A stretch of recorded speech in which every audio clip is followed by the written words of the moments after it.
making the brand feel approachable and entertaining. So let's now move on to the second one we have is Rolex, the refined and the luxury tone. So Rolex uses a more reserved, refined and luxurious tone in its communication. The language used is sophisticated and elegant, appealing to the customers who value exclusivity and prestige. So the impact it generates is the tone reinforces the brand's image of high status and luxury. It positions Rolex as a symbol of achievement, wealth, and sophistication, targeting the affluent customers who associate the brand with success. For example, Rolex ads focus on craftsmanship, timelessness, and prestige, using refined language and imagery to emphasize the brand's commitment to quality and exclusivity.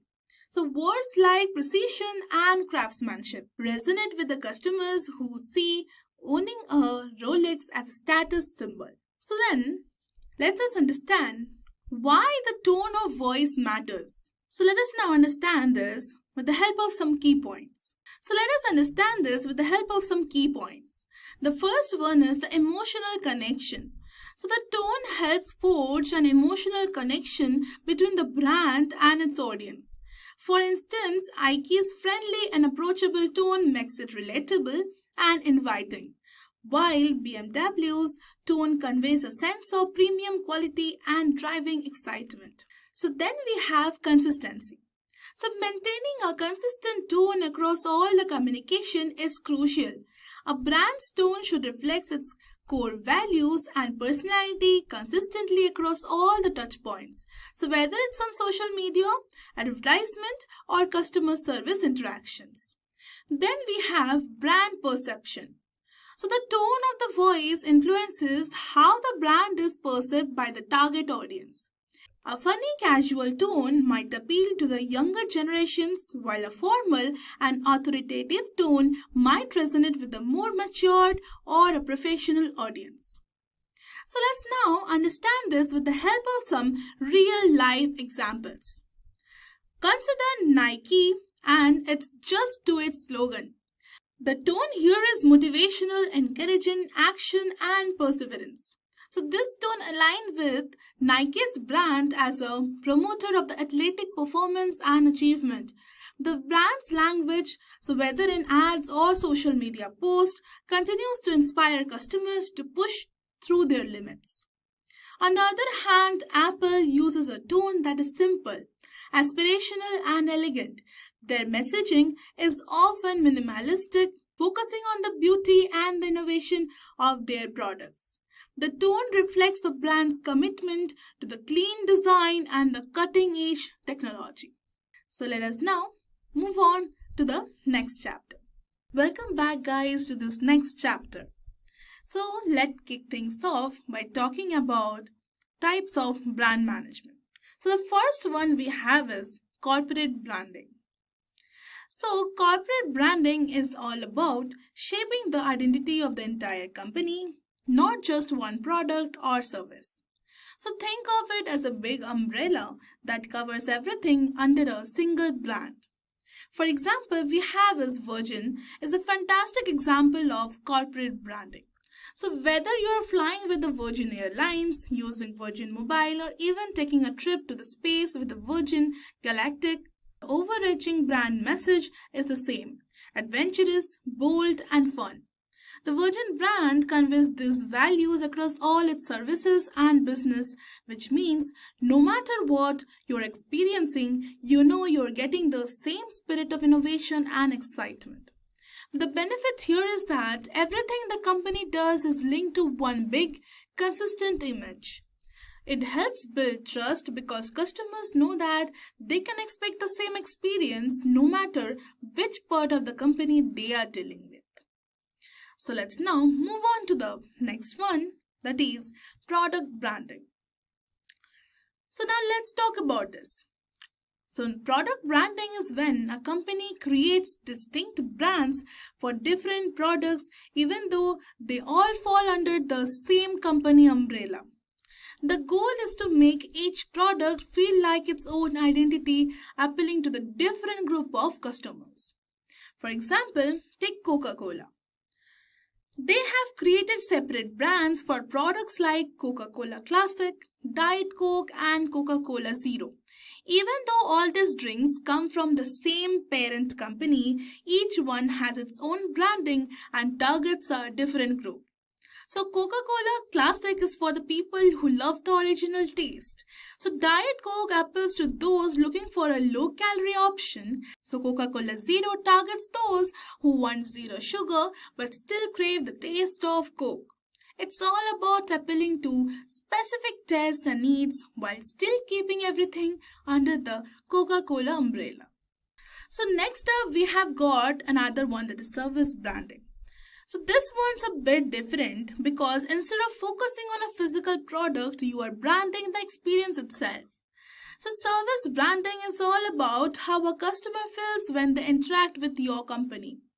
For example, we have Airbnb, and it is a perfect example for service branding.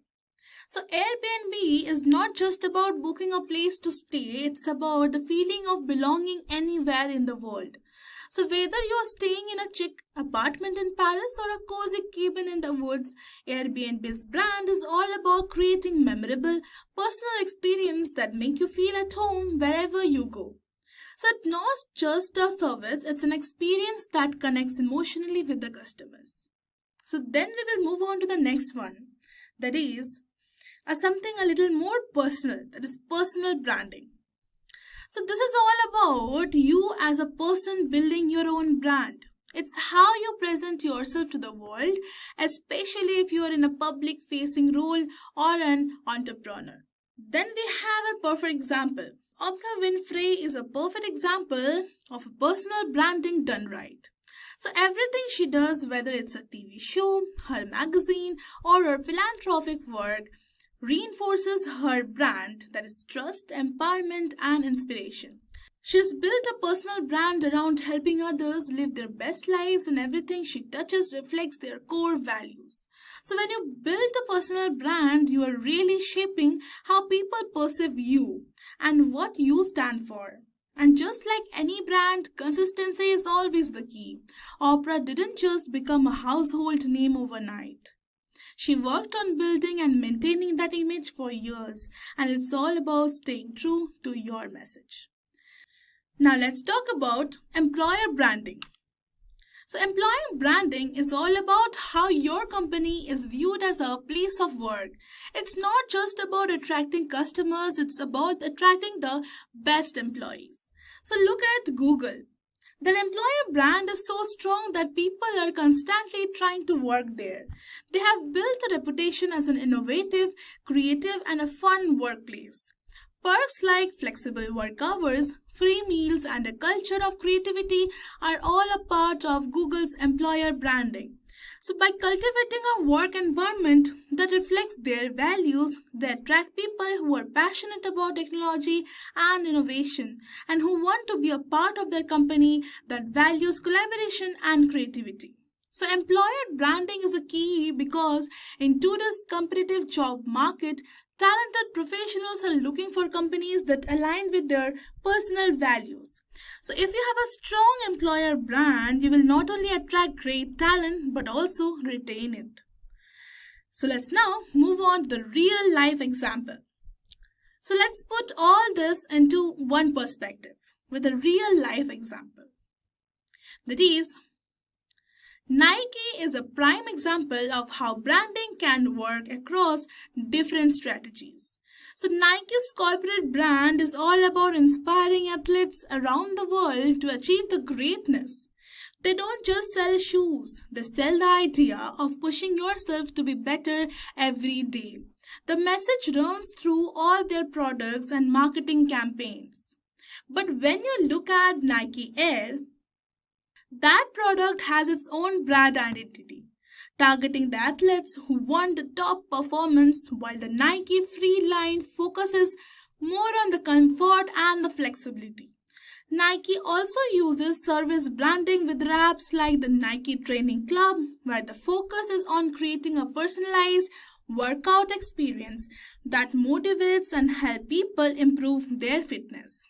So Nike seamlessly integrates corporate branding, product branding, and even service branding to create an overreaching identity that's not only recognizable but also emotionally compelling.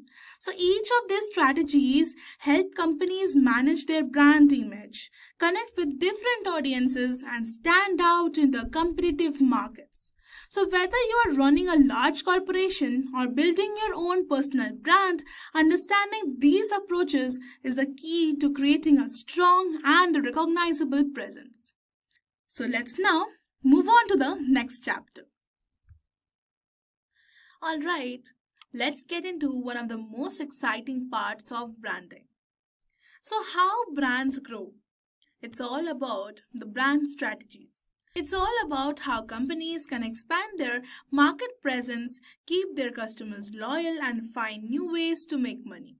So, there are several key strategies brands use to make this happen.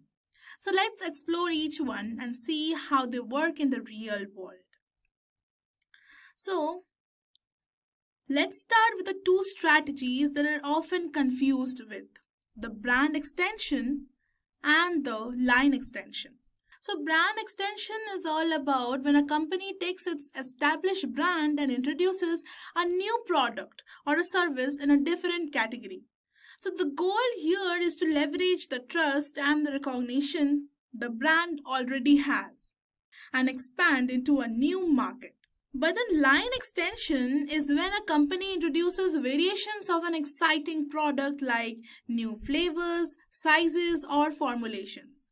The goal here is to meet the different consumer needs with the same product category, so without changing the core identity of the product.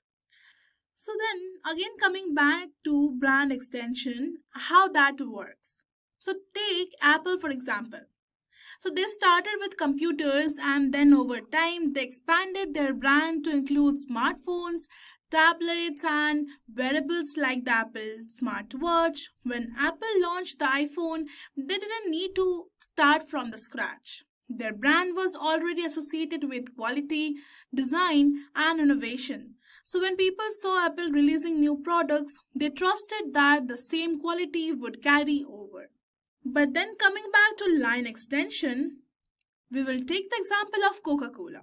They already have the Coca-Cola Classic, but they have introduced several line extensions such as Diet Coke, Coca-Cola Zero, and Coca-Cola Cherry. So these products still belong to the Coca-Cola family, but they cater to different preferences. Diet options for the health-conscious consumers or new flavors for the adventurous drinkers. So then coming back to the brand extension, why it works. So brand extension works because it taps into the brand's existing customer base and builds on their trust.